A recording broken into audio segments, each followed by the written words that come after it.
This is Southwest 212, and we're live. Let's do some math. All right, we're going to be making a graph here. We're going to add a scale on our x-axis and on our y-axis for this vacation problem. So the table shows the distance you are away from home after a 6-hour period of your vacation. So I'm going to pick a scale down here for my x's. I'm going to write hours just to get it labeled. And it goes by 1, so this is a really easy one to figure out what kind of scale I'm going to go by. I'm going to go by 1. It's going to fill in this nicely. I'm actually going to skip and write 2. Skip and write 4, 6, 8, 10, and 12. I don't want to write them all in, and you can skip and still have a good scale. All right, for our y's, I need to figure out the biggest number and how many blocks are available. So I'm going to count 1, 2, 3, 4, 5, 6, 7, 8, 9, 10, 11, 12. So there's 12 available to me. And I'm going to need to divide my biggest number by 12 so that I know this will fit. So this is my biggest number. I'm going to divide that by 12. So 344 divided by 12.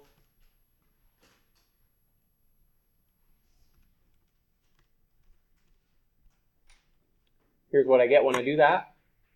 28.6.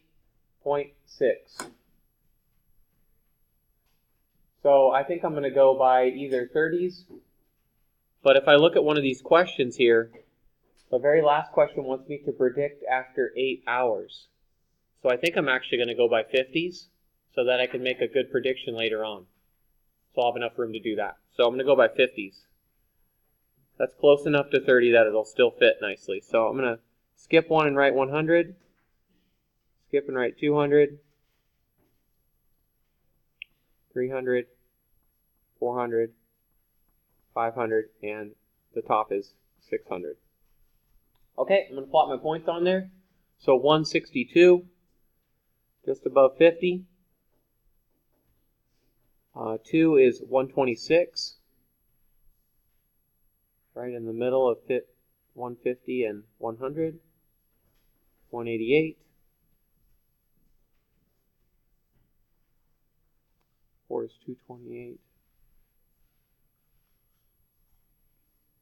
5 is 280.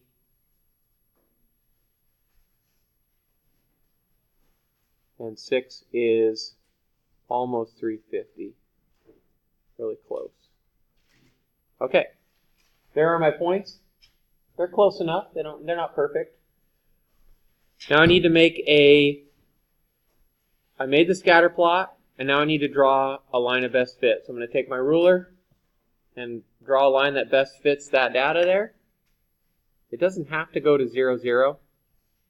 You just want to draw your best to go through all the points when you do that.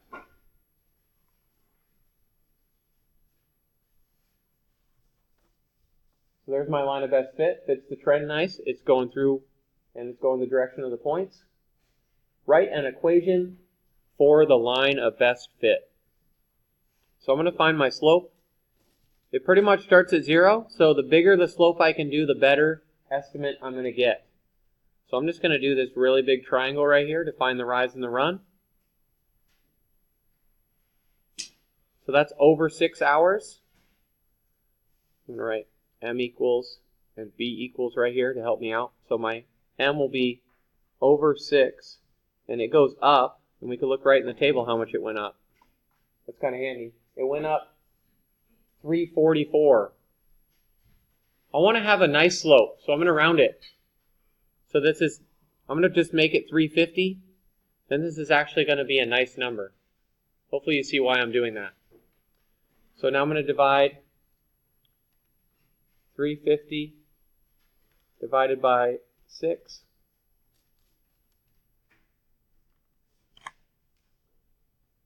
I'm going to say my slope is 58. It's really close to 58. That'll be good enough. It's just an estimation. So y equals 58x plus, obviously this vacation started at 0. You started at home. It looks like it starts at 0 on the graph. So plus 0. Sorry, that's really shiny because of the way it's bouncing off of the lead. About how far from home were you when you started? I'm thinking you were at home when you started.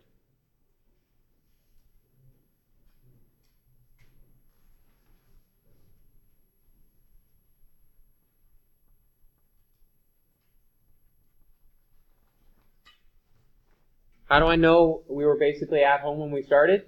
Well, this line leads us back to 0, pretty much. You might not have been exactly at home. You might have driven 1 or 2 miles to get gas. That might be where you started your trip. I don't know. But it's close. Predict the distance from home at 8 hours. So I'm going to go over to 8 hours. And it's nice that I have this line on here. I can go up and I can estimate across where that is. And it looks like it's just below 450. So I'm going to say 445 miles. That is a serious road trip right there. Don't forget, subscribe to Jerdy Pie. Subscribe.